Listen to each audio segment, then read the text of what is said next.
pit of spikes, death to these certain people that the thoughts that go through the head. This is the most mature audiences only shit you've ever heard. Period. I hate your fucking guts. From Boston. Broadcasting all over the world. Send the soy boys home.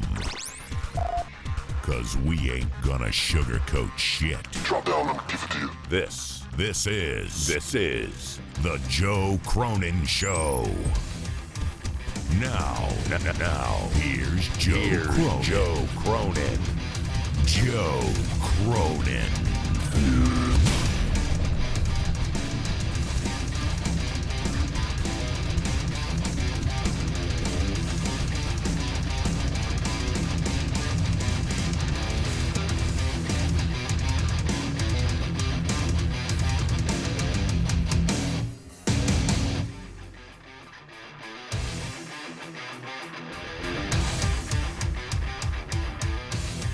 What up? What a Thursday morning it could be.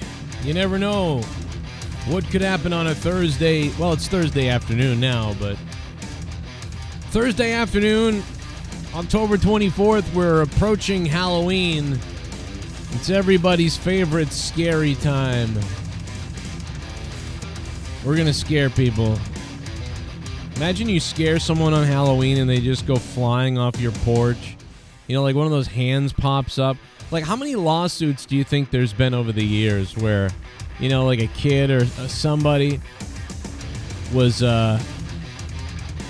you know, like walking up to get candy or something like that. And next thing you know, a hand pops up or whatever.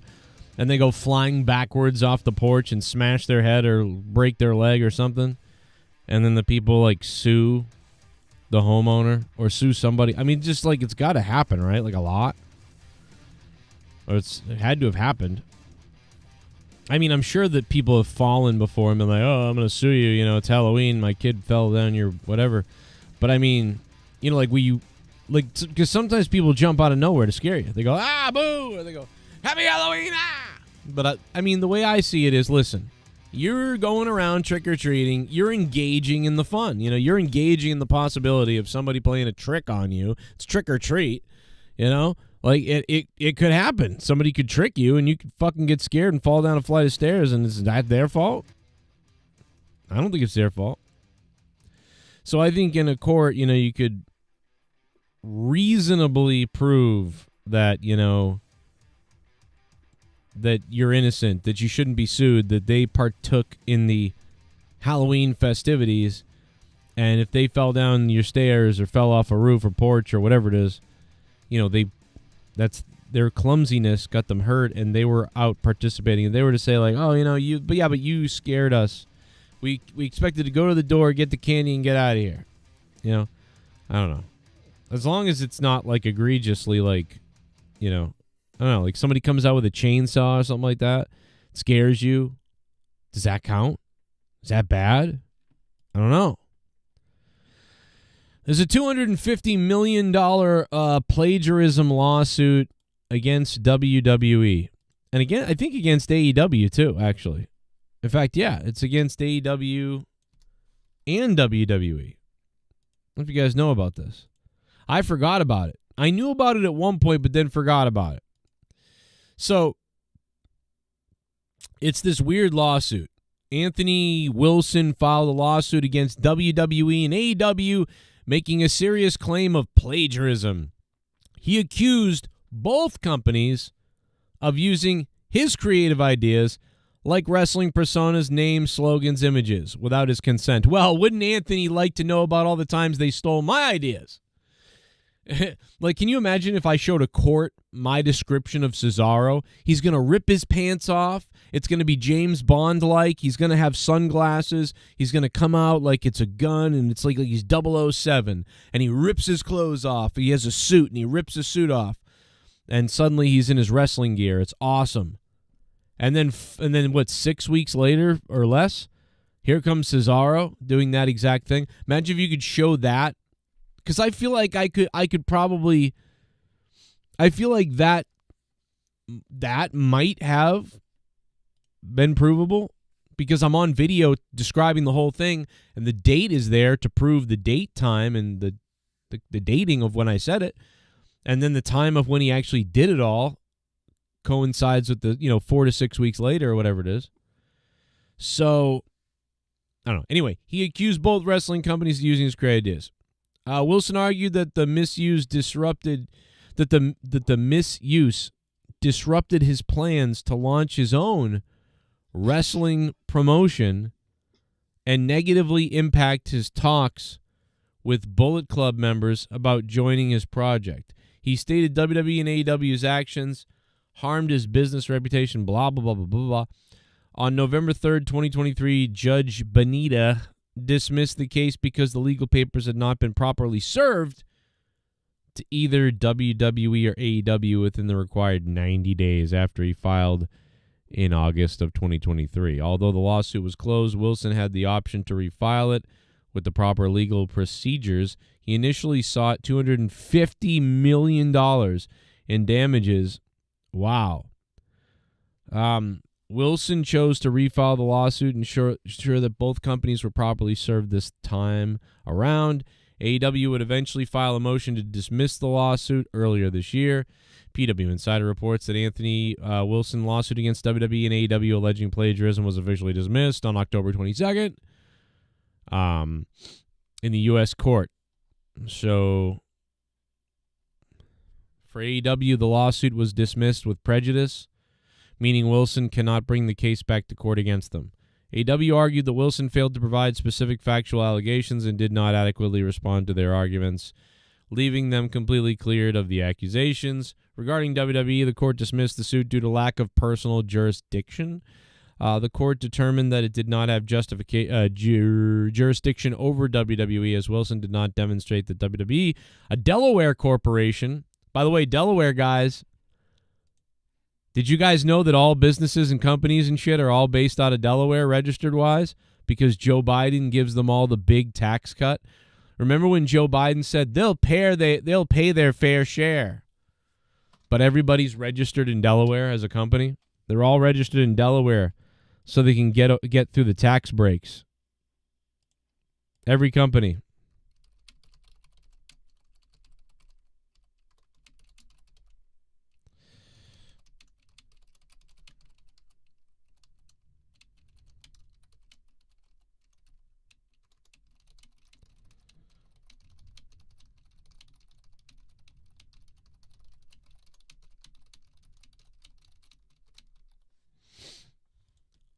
Interesting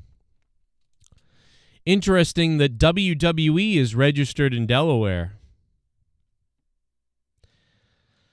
Interesting that Amazon is registered in Delaware. Very interesting indeed.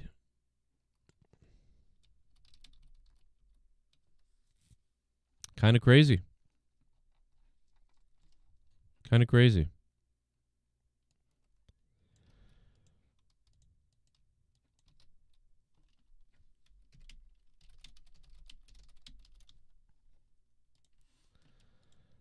I just like to bring that up. I really like to bring that up. What up, Simone Masenda? Yeah, Joe Biden always says, I will make them pay their fair share. They're going to pay their fair share. Well, Joe Biden makes it so people can register their business in Delaware, companies can register there, and they can get the best tax cuts. That's why everybody registers in Delaware, so they can get the tax cuts that Delaware offers. So they're the weakest on taxing, but he's going to make them pay their fair share. Remember that. I love to repeat that over and over again. It all started for me when one day, this happened by accident. I used to be like, I was just reading stuff here or there throughout the years. And finally I started noticing this pattern, and I was like, wait a minute, Delaware? Why is everybody registered in Nothing fucking happens in Delaware. Why is everybody registered to Delaware? The only thing I've ever heard about Delaware is like Joe Biden's from Delaware. That's the only thing I've ever heard about. So I started looking, why are all these companies registered in Delaware? And then I found out that Joe Biden makes it so they don't have to pay It's crazy. So, yeah, WWE apparently registered in Delaware. I didn't even... You'd think they'd be registered in New York. Or Connecticut, actually. You really think Connecticut, but... Boy, it's all the big game and scheme, and most people don't know all about it. They don't know anything about it. Ryback, speaking of politics, all the wrestlers are getting involved now. You got Ryback going after KAMALA. You got Val Venus going after KAMALA. You got The Undertaker and KANE. You got versus Mick Foley and Batista. It's just, man, all the wrestlers are getting involved now. So it's getting to be pretty crazy. I mean, I don't think we all want to be on the side of Ryback and Val Venus, though, you know. I mean, Ryback certainly doesn't help anything. Ryback doesn't like KAMALA. Well, that just makes me wonder if I'm wrong. But, The Undertaker does. So all the wrestlers are getting into politics. There's a huge surge in ticket prices for WrestleMania, and now fans are saying that WWE is price gouging the fans. And they probably want to because they know the WrestleMania ticket is a guarantee. They know that people are going to buy these tickets. WWE is in a position now where it's like, you're going to buy these, you got to get them. We know you got to get them, and we know if you don't get them, someone behind you will get them. And if you can't afford them, somebody can... If it's $200 too much for you, there's somebody out there that will do it. If there's $500 too much for you, there's somebody out there that will do it. And maybe even if it's a little more than that, somebody else will do it. So let's start the tickets high. Reason behind surge in ticket prices for WrestleMania 41 revealed, as if it's a mystery. I can reveal it for you right now. They want more money! How is this a revelation?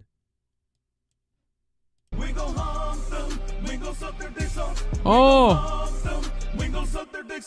It's about dick, it's about penis. Men are from Mars, but I'm from Venus. Put it in the butt, stick 'em in the shower, and take what's ours. I want to drain the main vein, prostate massage so insane until you scream, I'm so motherfucking gay. We gon' hump them, we gon' suck their dicks off. We gon' hump them, we gon' suck their dicks off. We gon' hump them, we gon' suck their dicks off. We gon' hump them, we gon' suck their dicks off. We gon' hump them, we gon' suck their dicks off. We gon' hump them, we gon' suck their dicks off. Keep it going, Joe.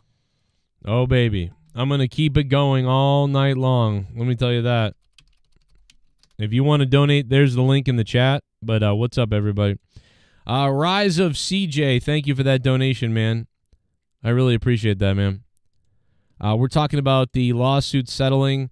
We're talking about the rise of the WrestleMania tickets. AEW the other night, WWE. We're going to compare ratings. Where are they going from here? It's October 24th, 2024. Thank you, Rise of CJ, bro, for the $25.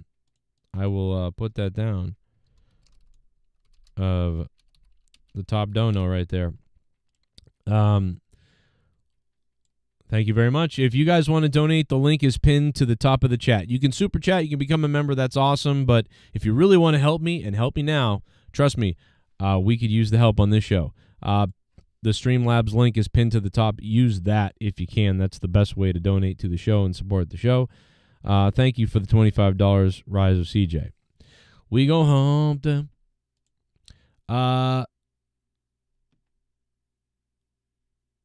surge in ticket prices of the event, and the reason, as noted, one day before the official general sale began, Friday, October 25th, tickets were made available to Las Vegas Raiders season ticket holders on Tuesday, October 22nd, followed by another pre-sale Wednesday. According to BW Insider, prices had increased significantly, which we could tell.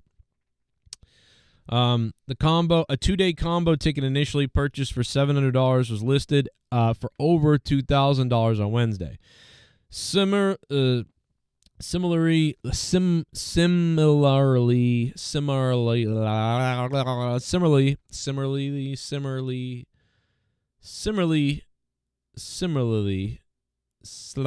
why am I stuck on that? I never get hung up on words. Similarly,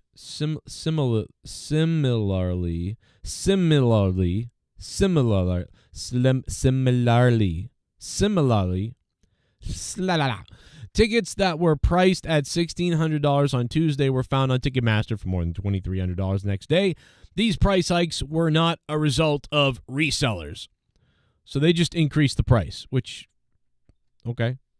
Mike Johnson explained that the sharp increase in prices due to Ticketmaster's dynamic pricing system, which raises ticket costs based on the demand for the event. Okay, so the reason for ticket costs are the same reason for many goods in the world, right? Like, same reason why cars are priced at the prices car dealerships price cars, market-based pricing, supply and demand pricing. That's the big reveal, guys. Did you know that? The big reveal is supply and demand. We think we have enough people that want to buy these tickets and they'll buy them at a higher price, so we're going to start them high. So that's all you had to say. I mean, like, nobody had to read this fucking article to find this out. Similarly,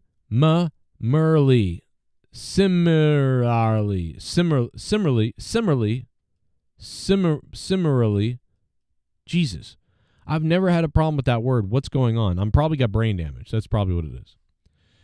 Everyone is broke. Most fans are cut out. Well, see, Joe Bishop, that's the thing, though. I think that a lot of people are broke. That's true. But they're increasing the prices because, honestly, dude, even though I think you're right that a lot of people are broke, I think there's also a lot of people that are willing to drop money on certain things. People that do have money, a lot of people are spending money. And a lot of wrestling fans are single or they make bad decisions. So it's a lot of those things. Plus, here's the other thing. WrestleMania is open to the world like nothing else. Like, it's not like a local game where, hey, man, the local team's playing, nobody has money, the ticket sales are down.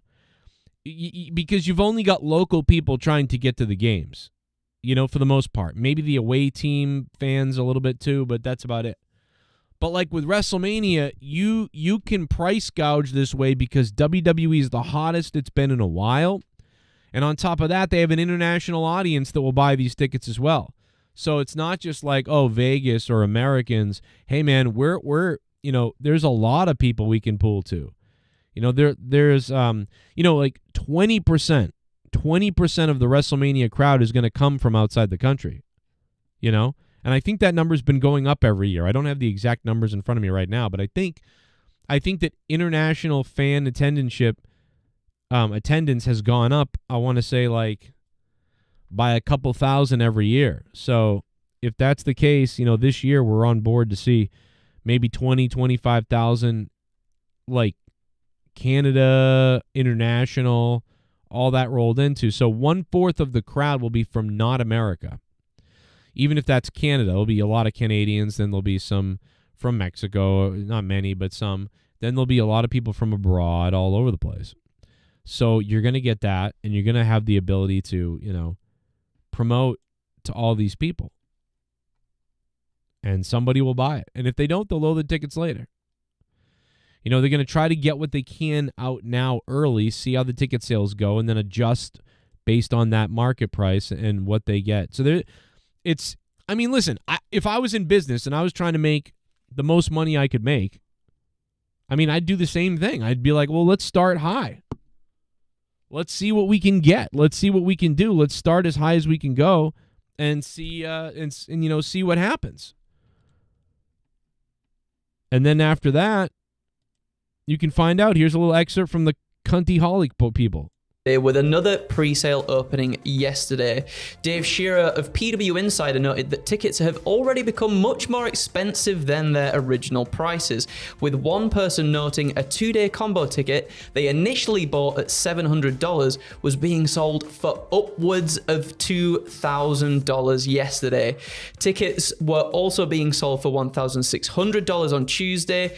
However, they were now being listed on Ticketmaster for over $2,300. $500. Neither the ticket price increases were due to resellers. No, this was due to something far more sinister. As Mike Johnson of PW Insider discussed this, he says the huge increase in ticket prices is because of Ticketmaster's dynamic pricing. It makes tickets more expensive depending on the demand for an event. Here in the UK, we experienced this recently when Oasis announced they were getting back together, and the overwhelming demand to see Noel and Liam fight on stage consequently saw tickets being sold for thousands and thousands of pounds each, just completely pricing out the hardcore Oasis fans.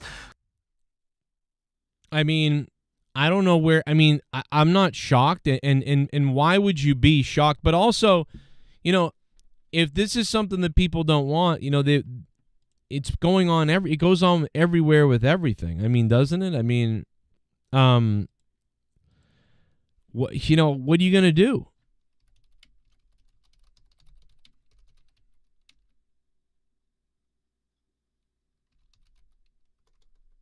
I don't know. Let me see if there's anything else that can be said really that. Completely, and this is a process that is being done by Ticketmaster on the regular, and it's something that the UK Competition and Markets Authority have launched an investigation into. And it seems as if WrestleMania is the latest high-profile event that is subject to this dynamic pricing, or as many fans online have called it, out-and-out price gouging. Yes. You know, again, like, I don't know about, like, it's really funny that they call it dynamic pricing. That's got to be one of the funniest things ever. Dynamic pricing. Let me explain to you what's going to happen. I'll tell you what's going to happen. It's just an algorithm, guys. It's just a fucking AI algorithm, okay? What's the big deal? Do you know what I'm saying? This is not, like, I mean, everything does this. So if you don't like this, you're not going to like a whole bunch of shit. Do you know what I mean? Like, I mean, there's going to be so much other stuff you don't like if you don't like this. Let's see. Like, for instance, this, right? Like, so it's very simple. It's nothing like it's nothing we don't understand or do understand or whatever. It's like, okay, the tickets are $1,000. Do you know what I mean? They want to sell 100 of them an hour. Oh, they only sold 5 an hour. In 24 hours, the tickets then change to $700. Then they have 100. Then they sell, 30. So then they keep the price at $700. So then the tickets remain at $700. And then let's say 2 weeks go by and they still have, 30 tickets. Well, then they lower the price to $500. It's like that's all it is. The system's going to automatically adjust, raise and lower the price based on the parameters that they've set in the algorithm to the AI. That's the dynamic pricing or whatever they said. So they can maximize the purchase amount as long as there's a demand for the supply that they have. Once the demand drops and the supply stays up, then the price drops. Like if A equals X, then it's a big algorithm. That's it. That's all I gotta say is there's a dynamic AI making adjustments based on supply, demand, and to maximize revenue, and that's what they do. To maximize their revenue.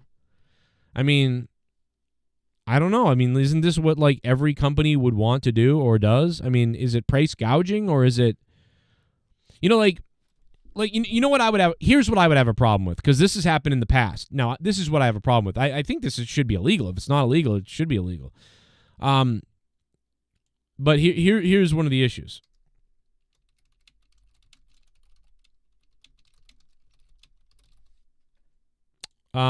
Years ago, there was the company that was, I forget who it was, but they were selling the tickets, and 30% of the tickets were bought by a secondary party. And that secondary party then resold tickets for 3 times the amount of money. So they were reselling the tickets for 3 times the amount of money. So once the show sold out, and then the reseller upped all the tickets by 30% and sold those at a huge rate. It was crazy. But the reselling website was the company. So the company themselves sold the tickets to somebody, Shit bomb. then rebought them themselves. I'm happy I went to Mania 40.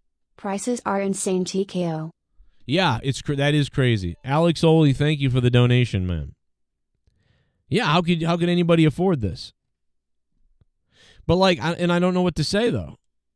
You know, because everything is like this. Prices are going up everywhere, but everybody has less money. How is this happening? And it's because the popularity is up. It's got to be. Because if the popularity was way down, they wouldn't be doing this. But the popularity's up. So you're getting the price gouging. 100%. WWE's trying to work Goldberg into shit. I just don't care. When he's there, good, great. If Goldberg shows up, it'll be fun to watch him and see if he's going to kill somebody, paralyze somebody, or hurt himself. That's what happens when Goldberg shows up. You're worried about him hurting himself or somebody else. That's what's going to happen when Goldberg shows up. Like, is he going to hurt himself or somebody else? I'm worried. That's all I think about when I see Goldberg. And that's what I'll think about when Goldberg is here. But, like, other than that, I don't care.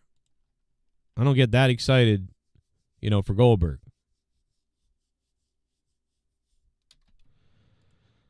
The $1 Million Man, Ted DiBiase's son, as you guys may know or may not know, years ago, obviously, is in some trouble. Ted DiBiase Jr. didn't reach the same level of fame in the WWE as his father did and is always disappointed fans. However, ex-WWE star Ted DiBiase Jr.'s criminal trial postponed after filing sealed motions. So this guy's court case has been going on for are we talking 8 years? When did Ted DiBiase Jr. first get in trouble? Shit bomb. Wasn't it 8 years ago? Who charges $450 for collision VIP? Lol, who pays? I mean, that's pretty bad, but somebody's paying for it, probably. Alex Oli, thank you for the super chat. That's crazy. I mean, super fans pay it, I guess. I guess you got to be a super fan.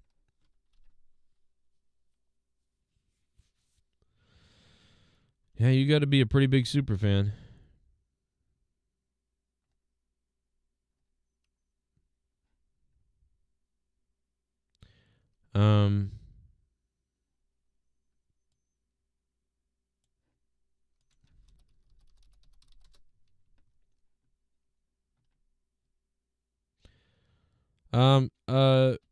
Ted DiBiase Jr. was indicted on April 20th, 2023 on charges related to welfare fraud in Mississippi. Wire fraud, conspiracy, theft, money laundering. This is all charged on April of 2023, but I swear to God this started years ago. Did this not start in 2000? I thought it started a while ago. But really, it's telling me the criminal stuff is all from 2023. But I could have sworn this was from years ago. It was from a while ago. I swear to God, this was from forever ago.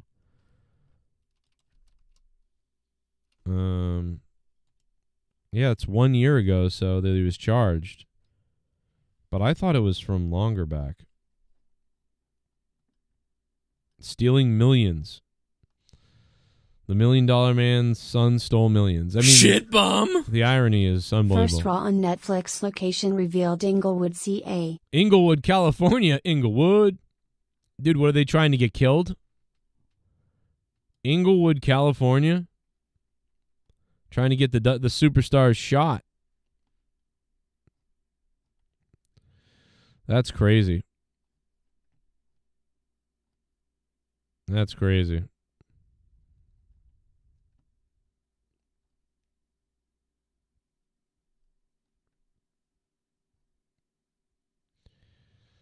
Ted DiBiase Jr. charged with stealing millions. I mean, I guess I can't find anything from longer ago, but I swear to God. Okay, 4 years ago, Jim Cornette talked about it. I swear to God, it's... Or am I thinking, did his dad do something too? Let's get our first one here sent to Corny. Oh, you got to be careful with Cornette's podcast. State welfare money since Brett DiBiase was hired at the Mississippi Department of Human Services.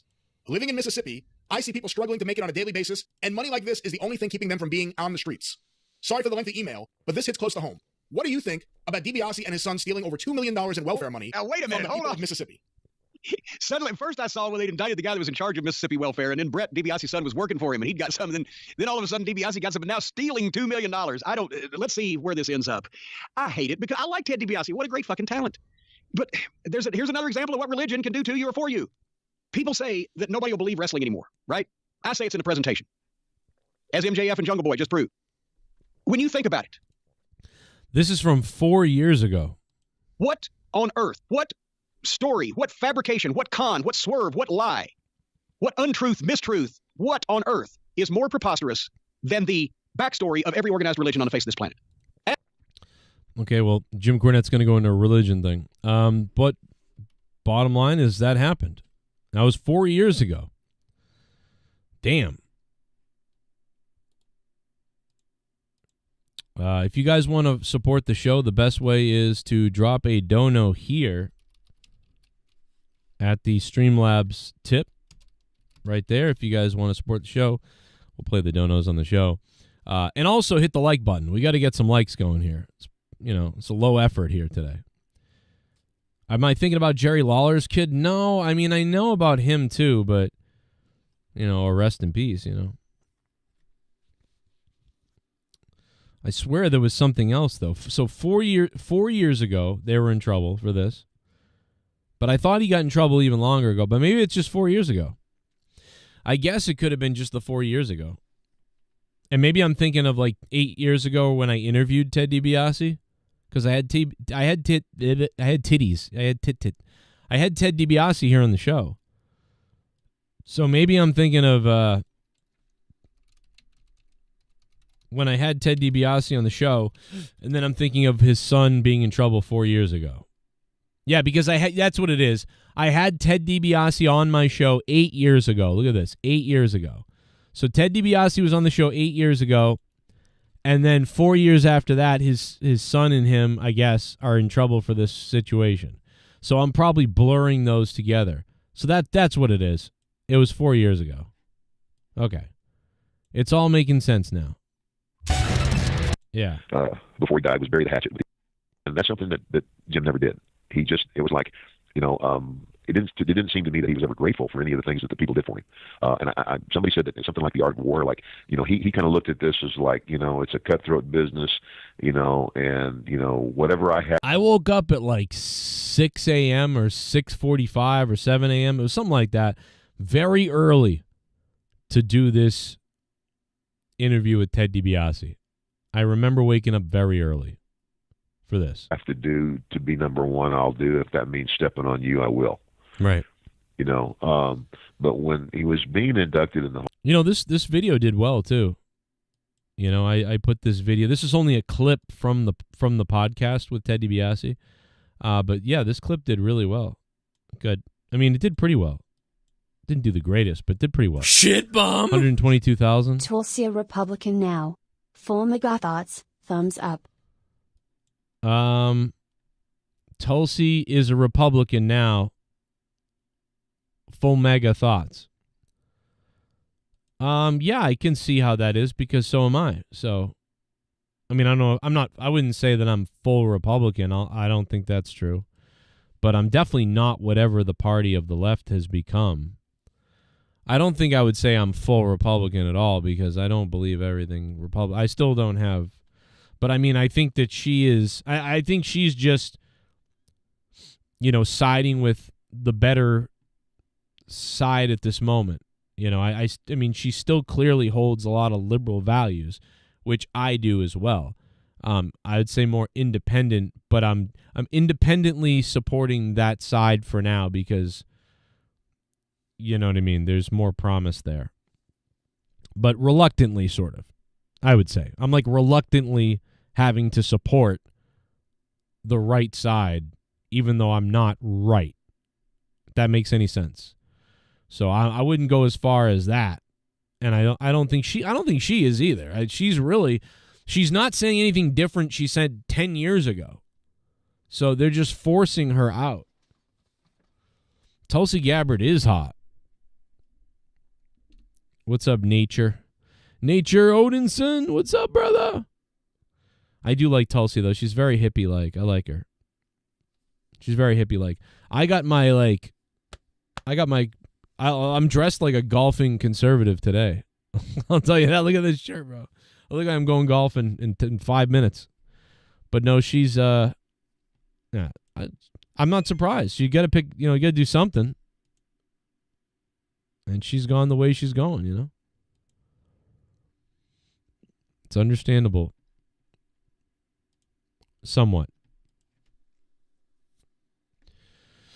The town hall for Kamala the other night was crazy. Wow, that was terrible, guys. We could spend an hour reviewing the whole thing. It's so ridiculously, terribly bad. And what I've learned on Twitter today is that people are just so misinformed or hung up on stuff. It's unbelievable. It's crazy.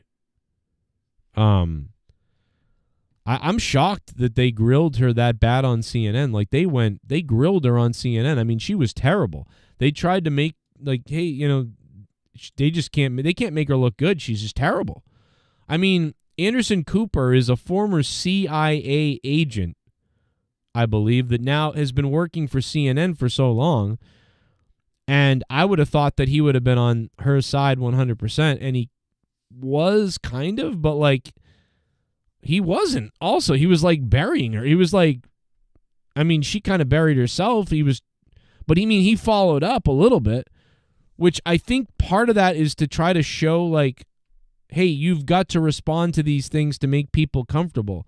So when she wouldn't give a good answer, he would follow up with, well, but you said this. And so those are the things that people are at home thinking who are independent voters. So he's asking on their behalf so she can give an answer, and she gave terrible answers. You know what it reminded me of was when Trump did terribly in the debate with her. Remember when Trump was awful in the debate with her? That's what it reminded me of. It was I wish I was there to answer for her, even though I don't wish that because I hope she sucks and loses, but I could have answered all her shit better than her. I was like, wow, why is she so terrible at answering this shit? This is crazy. She's really bad. Forget about left, right, and what you believe in. What is she doing? She had awful answers. It was terrible. Listen to this answer. I'm gonna give you an example. This is so bad. It's unbelievable. And by the way, I have a clip of Rowdy Roddy Piper where he's basically having a panic attack and has guilt and shame over the fact that it sounds like he was raped by people in WWE. Oh, and so you've got to hear this Roddy Piper clip. That's coming up next. But let's listen to this real quick. Political thing you can point to in your life, political life or in your life in the last 4 years that you think is a mistake that you have learned from?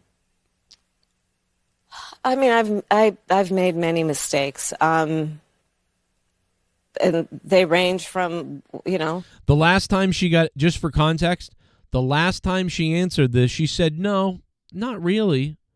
So the last time she answered this, someone said, what are some of the mistakes or regrets that you have? You've been with Biden, you and him. I know you're, 4 years. What are your regrets? What are the mistakes? What is something that you made a mistake on or a regret that you have? She goes, no, I can't really think of any. You can find that clip. It's everywhere. I could find it for you. But she says, no, don't have any regrets. So here it is again, the regrets question. What mistakes have you made in your life, in your whole life? You don't even have to, it doesn't have to be the last 4 years with Biden and you. What is a mistake in your life? She could have said anything. They range from, if you've ever parented a child, you make lots of mistakes too. I don't know why she said that. She doesn't have children. She does not have children. I don't know if you've ever parented children, but you make lots of mistakes. What? You don't have any children. So what are you talking about? If anybody's ever parented children, you haven't parented children. Unless she's talking about Joe Biden. Is she talking about Joe Biden? Like he's a child? and What is they she talking range about? from, if you've ever parented a child, you make lots of mistakes too.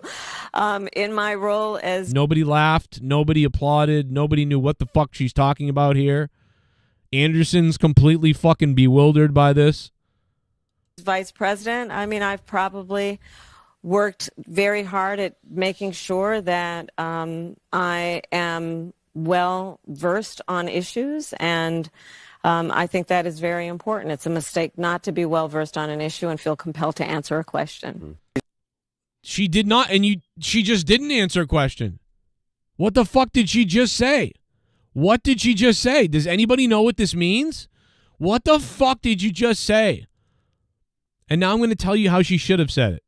How she could have answered it. 1 second. Worked very hard at making sure that I probably worked really hard at making sure that... Now, listen, there's a couple of ways you can do this. Like, if you're being interviewed for a brand new job, and someone says, what are some of your weaknesses? What's your weakness? Or what's a mistake you've made? And what you try to do is you try to tell them about a weakness or a mistake or something that you fell short on, but then you try to rectify it, or you tell them a story about how, yeah, you did make a mistake, and then in the end I solved it though by this. But yeah, that was a mistake I'd made. But you ended on a happy note that you problem solved it, and it wasn't a mistake really. You know what I mean? So you tell them you don't really tell them a mistake. You don't go, well, I'm late a lot to work. Or, well, one time I poisoned people. Or one time I dropped a whole tray of drinks all over the floor and made a mess of everything. You know what I mean? Instead, if that's the only mistake that you can think of, you can say, well, one of the mistakes that I made a long time ago when I worked in a restaurant was I made the mistake of thinking that I could be fancy, like a lot of the other people that worked there. I thought I could just jump in right away and I could hold the tray fancy and I could do all this fancy stuff. And one time I dropped a tray, and it was because I had rushed into that situation. And, over the course of the next, probably 2 to 3 to 4 weeks, after getting, thoroughly trained, you know what I mean, I was able to do it. But in that, few couple of weeks, I sort of rushed it, and I jumped to doing things that most people wouldn't do that early on in the job. And some people had said that you don't want to jump right into it. And so, sometimes I just need to always take in everything, get all the training first before I, try to take those next steps a little too fast. And that could be, you could say it like that. And now it's sort of like, wow, you're like a go-getter and you're willing to take risk, but you're also willing to learn and acknowledge when you're not ready for something too. So like all these things, but like this is the worst answer I've ever heard of whatever.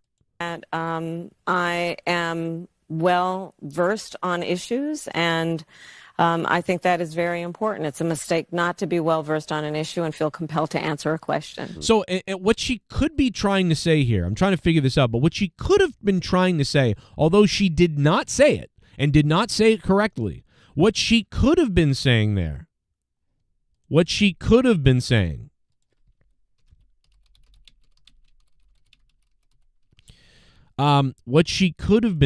is, there have been times where when I didn't know an answer to something, or when I was undecided on a situation and I felt compelled to answer a question, I blurted out like a thought. I blurted out a random thought before researching something. And one of the things that I've learned recently and over time, and that I still have to struggle with, that I have to be careful with, is that I don't answer a question or even give a slight comment or a incomplete reaction to a question that I may not be fully versed on. I could be asked about something and I'll rush to sort of giving a quick opinion and assessment when I don't know all the facts, and that can come back to haunt you, and it has to me in the past. And so for those times where I was desperately trying to give an answer, it would have been more prudent to have just said, that's a great question, And quite honestly, right now, there's a lot of experts working on that. And before I formulate a hard opinion and a decision and a direction to go in that, I would want to do some research on it, have some more discussions, and formulate a plan before I gave an answer. But I will take that into consideration. She could have said that, right? That's one right there that I just answered better than her. Like, and I can do this off the cuff with everything because it's logical and it's the truth for me. Maybe it's not for her. Also, if she wanted to give a reaction, if she wanted to sort of, she had a really good opportunity there to sort of distance herself from Joe Biden. Think about this. What if he had said, could you tell me some mistakes that you had or something you did wrong, whatever, or a regret that you have over your whole life or whatever? You know what she could have said? Because everyone's always saying, well, you haven't done anything in the last 4 years but destroy the country. Why should we vote for you now? You haven't done anything the last 4 years. And some people argue, well, she is the vice president. She doesn't really get to make all the decisions. She's just there, whatever. So what she should have said is, I do have one regret. And I regrettably say this, to be honest, but I do have one regret. And I think some people have seen it, and they already know that I feel this way, but I'm going to say it here. I do wish that at certain moments about certain topics, I had spoken up more to the president about certain things. Like, for instance, the border. I think he was very focused on a lot of things, and certainly now we've turned our attention more to that, but I knew this from a while back. That's why he gave me this title that everybody talks about, Borders Czar. But I wasn't really empowered to do enough or to do anything. And therefore, I wish I had pushed and fought for that more to try to change the minds of certain people. And then I would have been able to take control of those situations potentially. But in the end, I didn't have the power. But I wish I was able to get through to them. And I hope I can get through to Americans so that I can take care of those mistakes when I have full control and I can actually make the decisions myself. So for that, I promise that when I'm elected, unlike my failed attempts to get through as vice president, if I become the president, I will get through as the president. That's what I would have said if I was her. So it's like not really a mistake, right? You just admitted that, well, one of my biggest mistakes is I feel like I didn't get through enough to the president to act on some things that could help this country right now that we haven't been doing. And, I'm going to have to wait until I become president to be able to do it. But I wish I'd been able to get through to him in the last 4 years so it could have been done already. Now that kills the argument of, oh, why didn't you do these things the last 4 years? Well, I tried to, but I'm not in charge. And it also kills the argument of like, well, you make mistakes, you didn't do anything, what are you going to do? Oh, here's what I'm going to do. So, and you also are not really taking fault, but you're also explaining why you did try. So that would have been her best answer, and I formulated that in my head the second I heard this. And that's why she sucks at this, because you're at a town hall. Why wouldn't you say, well, I tried. There are some things I tried, and listen, I'm the vice president. The president saw something in me, and he put me into power. And the argument might be, well, if he saw something in me, why doesn't he trust me enough to enact and enable certain things? Well, I can't say. And without throwing everybody, certain people under the bus and without being a disrespectful vice president, I'll just say that, in the history of America, the vice president and the presidents don't always see eye to eye. And it's the vice president's job to sort of push back and see what he can get out of the president and keep him honest. And that's what a good vice president does. And I've done my best to do that, but I will be much more effective, obviously, enacting things that you and me know have to happen and things that have to change when I'm president of the United States. Anyway, that's what I would have said. But pretty crazy. But no, instead it was like, oh, I don't know. MJF mystery massage woman revealed she's 24-year-old Natalia somebody. What the fuck? Ringside of What a Day? What up, Joe? Is that true? There's some kind of... Are you telling me that there's some kind of scandal with MJF that I don't know about? Joe, where you been, man? I haven't seen you in forever, dude. What the hell have you been up to, bro? Holy shit, I haven't seen you in forever. Did you go away? I swear to God that the algorithm like hid you forever or something.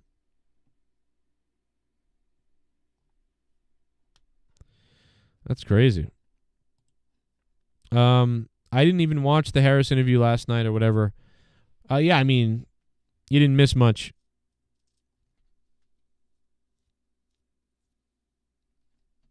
How's everybody doing, man? Hit that like button if you can. Appreciate it.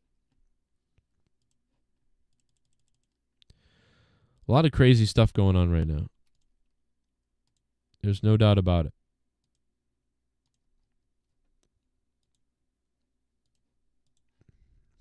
MJF getting a massage was funny. Happy ending. Yeah, it was a nice happy ending. I mean, Linda McMahon and Vince McMahon are being sued or involved in a lawsuit now. Everybody's coming to get something. This is like, you know, everybody's running out of money. That's why everybody's suing everybody everywhere. Like, you know what? I need my money. I'm going to sue everybody. I'm thinking about taking my 401k out, but now I look at it and it's like if I took my 401k, it'd be like 45% taxed, penalized, you know, and it's like, is that really worth it? Oof. What's up with Batista, bro? He looks like a psycho. Listen to this clip from Conan earlier. Political sides have been more vocal as of late. I would have said Batista probably takes it 2 years ago, but he's looking real lately with his diminished size, fashion, and political choices. What's the UK100 crew? Thank you guys for all the content, and as always, wish you the best health and fortune. Look at Batista. Figueroa. Yeah, did you see that video that Batista put out? No, I try to avoid it. Kenny Bolin thought it was the greatest thing he ever did. No. Kenny Bolin thinks being 700 pounds is okay. I watched it, and it was kind of like, you know, it was sort of funny, but then it got cringy. Yeah. And it was just kind of funny that he's like trying to paint Donald Trump as a coward. And this is a guy that literally got shot. Yeah. And he came up with was bleeding ear and pumped his fist. So like he's... Yeah, I mean, Donald Trump has been shot at and arose after being shot and was bleeding and said, fight, fight, fight. Dave Batista pretends to be somebody else in movies and wears pearls. Like, I'm sorry, but I don't know, bro. I don't know what's up with this, but Dave Batista went to the Shannon Sharp closet of butt pumping with these clothes. We are officially in the Fifth Element era, by the way, everybody. We are in the Fifth Element era. If you pay attention to the clothes, the costumes, and everything going on in Fifth Element, we are in the Fifth Element. You could argue even that Ruby Rod, the radio host guy in the Fifth Element, although the Fifth Element didn't know that radio was mostly going to die for the most part and be not as popular anymore, although they didn't really know that, Ruby Rod comes off as an influencer with a podcast. I've got a live stream. That's what Ruby Rod is like, a live stream. Granted, it's only audio, and in the future now it probably would have been video, but dude, the Fifth Element, all the way everybody's dressed and everything, bro, we are in that timeline right now. You're seeing that right now. I mean, like, look at this. Like that, this is something that celebrities would wear right now to award shows. I mean, this isn't that crazy. People wore this back in the 80s too and whatever. But I'm just saying, like this full Puma outfit or whatever it is, and the androgyny or whatever, which is fine. I like art and I like androgynous people and stuff. That's fun. I love being different and people dressing up all kinds of crazy ways. I'm down for it. I actually don't have a problem with it, but it's just interesting. And this is, I mean, dude, listen, Ruby Rod is not he's a straight guy in the movie. He's like macking on girls left and right and doing them, but he's dressing very androgynous and feminine and weird. And that's what's going on with a lot of people right now, which is fine. People are like, oh, But I'm just saying the Fifth Element, the dress in Fifth Element, we're seeing that shit now, bro. The king of Laserball. Remember that guy? That guy's dressed like a dinette set in like a British like kitchen. I don't know. It's just funny. The Fifth Element, and there's nothing wrong or right. I'm just saying the Fifth Element, the look in the Fifth Element is literally coming to life. Like we're seeing the Fifth Element wardrobe right now in real life. Like they really, and they didn't really get it right because this is like 200, 300 years in the future, but they did a pretty damn good job. They did a pretty good job. I wish I had the picture of all the people, in that movie, because there's so many shots of so many people wearing stuff that you see nowadays that you didn't really see in the 90s, but you see now. And the 90s was trying to sort of, predict the future or whatever. I'm still waiting for the Lilu outfit to come out. Like, can we get the Lilu outfit out? Like, can we bring that back? Because that was hot. Like, I love the 90s, the future, like what the 90s thought the future was. I love the ambience of the Fifth Element. It's still one of my favorite. It's one of my favorite movies ever. It really is. It's like Back to the Future, Fifth Element. There's a list of others, but I mean, like, those are.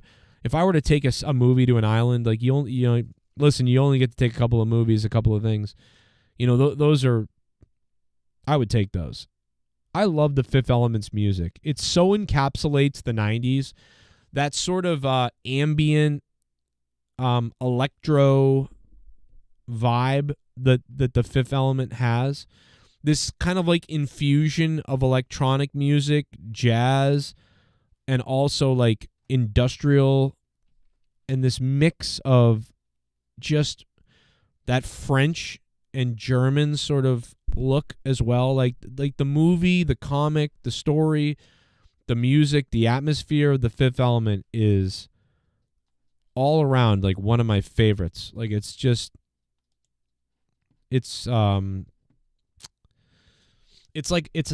really such a time capsule for art. Like tranquil is another word. There's this tranquility to that part of the 90s.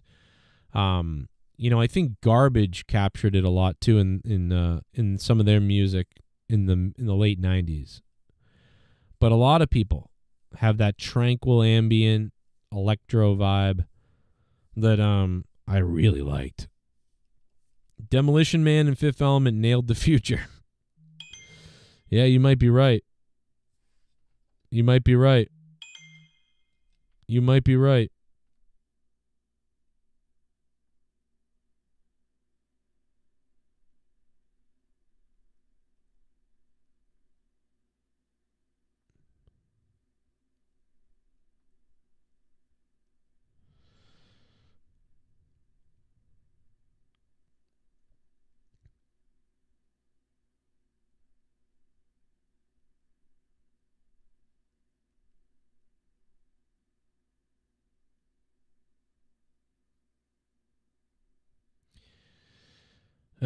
Let's see.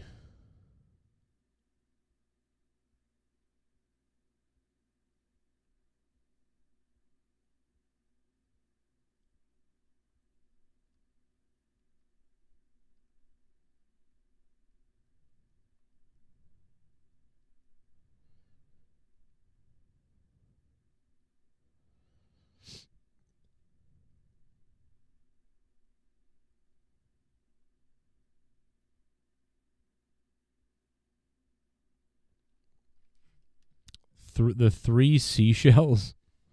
Is somebody wearing seashells? Who's wearing seashells? I could probably go to the beach and just and recover some seashells and put them up on like eBay or something like that. Go sell some seashells. It's not a bad idea. That's not a bad idea. Let's see what the rest they say. insane. We've heard many sort of bands in the past as well. Like, I think one of the most famous ones is when Pearl Jam went head to head with Ticketmaster as well and tried to take them to court. However, I believe that Ticketmaster actually won that one too. And it seems that that's a more sort of common occurrence when people take Ticketmaster to court, which is a shame because. Well, you know what you got to do if you honestly want to stop price gouging by Ticketmaster or by all these ticket agencies. You need to allocate a certain amount of tickets for like a club or something. Like you need to have WWE, ticket zone or whatever. When you become a WWE member, it only costs $10 a year to become a WWE member. If you sign up to become a member, you'll have access to, discounted tickets, and then WWE can sell like 5% of the tickets at a discounted rate to these people. I mean, I don't know. That's usually what people do to skirt out of that or to get out of that situation. But I think WWE is well aware of the fact that they could do something like that, or they could, do whatever to sort of save people that money. But if they don't want to do it, then you wouldn't do it. So I'm just assuming they don't want to do it, or they would. That is absolutely insane how much those are. A massive change to the system needs to happen. Change has to come now because we're going to reach this point. And for many... They are going to reach a point where they can't sell the tickets, where they won't be able to sell tickets when the economy, if it keeps going down like it has been, at some point you're going to hit a wall and you're going to be giving away tickets. This is the last... This is like the last year or two of anything like this being able to be done, until we're in a huge recession of crazy. Unless things do turn around and we flip it back and the economy comes back somehow and things change. It's really probably going to depend on the election, to be honest. But we'll see. In many cases, we've been here for a long time already. But it's not just the election. It's going to be a lot of other stuff's going to have to happen besides just the election. It might get a little better or a little worse, but more than that's got to happen. Where you've got hardcore fans, whether it be of wrestling, of music, that simply can't go and see the bands that they love because the pricing is outrageously high. And we're going to see that for WrestleMania. The thing is with WrestleMania... I could not take my daughter to Taylor Swift for sure. I couldn't take her to what's her face? The Espresso chick and a couple other people. Couldn't even take her to those. They're just so expensive. It's crazy. Those tickets will sell. People will buy them. The thing is as well. So my girlfriend, actually showed me some of the prices someone put up the other day, and it was in the nosebleeds, and they were in the thousands there in the nosebleeds. Yeah, that's pretty crazy. I've seen that at some of the pop stars concerts and shit like that. It's pretty crazy. Who wants $15,000 WrestleMania ticket plus $3,500 in fees and $1,300 in taxes? That's what Wrestling Online shared earlier. Take a look at this.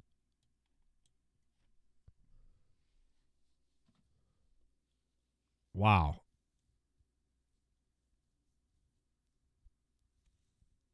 I mean, where's that ticket, though?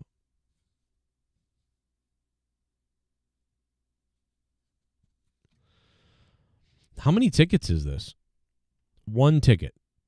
One ticket, total $19,913. Is that a front row ticket? I mean, that's got to be a front row ticket, right?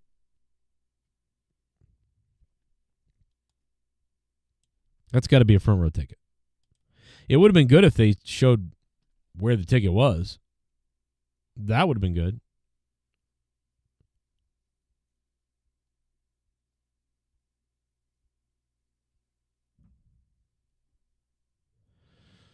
Huh.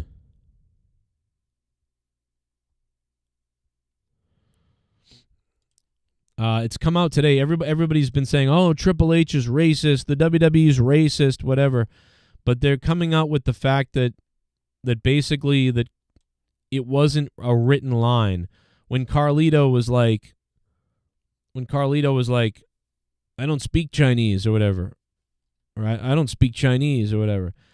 So they're saying that wasn't even a written line, that Carlito just ad-libbed it, which it did seem stupid, like a dumb ad-lib. Brian Alvarez said that Kairi Sane and Io Shirai said They didn't care what Carlito said. The journalist said, I was told by the same person who said, Come on out, you rapist! oh, shit. He didn't say that. Grid414, thanks for being a member again, Grid. What up, Grid? Get gritty. Get gritty. If anybody wants to donate, now's your chance. Last chance to do it. Pin to the top of the chat if you want to support the show. Feel free to do it. That promo was an ad-lib. EO and Kyrie had no problem with it. They saw it as him being an idiot. That was it. Well, I mean, that's what I see, too, is he was being like an ignorant idiot, and that's the point. He's a bad guy, and he's an ignorant idiot. Anybody that's upset about it is stupid, you know? I mean, as long as they're not going to come out years later and say, obviously that was hurtful, and that they would make a joke about race and or whatever, like, we had to go along with it. Like, it's just like that point. He's a bad guy. Coward-like when that stuff comes out later. NFL for tickets will fix it, but the SEC sucks. Yeah, you're probably right. Scam Tune says, I'm disabled. I love how they charge $200 for a handicap ticket when people on disability make under $900 a month. Yeah. Basically, somebody else has to buy the ticket for you. Sabrina Carpenter, Dan. Yeah, I was right. It's ridiculous. It's ridiculous. All right, well, I've said it all, and I'm ready to get out of here. I'm glad I could be here with you guys for the past hour and 10 minutes. Thanks for being here with me. And I did play Rise of CJ's Dono from the other day. It actually played at the end of the show yesterday. I missed it, though, because I wasn't here. I mean, I ended the show and they came in, so I thank you for that. I just played it earlier, and I appreciate it. If anybody has anything else that they want to say, just say it in the chat. Leave a comment down below. Check out patreon.com/Joe Cronin Show. Directly support the show at paypal.me/Joe Cronin Show. Shit bum. Feel free to... Only gringos get offended over shit. Only gringos get offended over shit. Yeah, you're right. It's mostly the white liberal women, actually, too, to be honest. But mostly it's them, yeah. Or the stupid college kids that are being brainwashed. Otherwise, nobody cares. Unless it's something really, actually crazy, which few and far between is that. And even a lot of times that's because someone's really angry about randomly rages, and they don't even mean what they're saying. But once in a while, you get somebody who's actually a bad person or actually racist. But it's not normally. It's very few and far between. You know? The Goon! Oh my God, the Goon.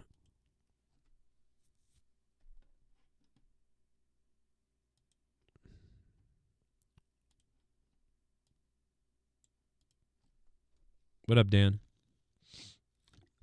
Yeah, kind of, but I definitely got to get back to one, man. I'll tell you that.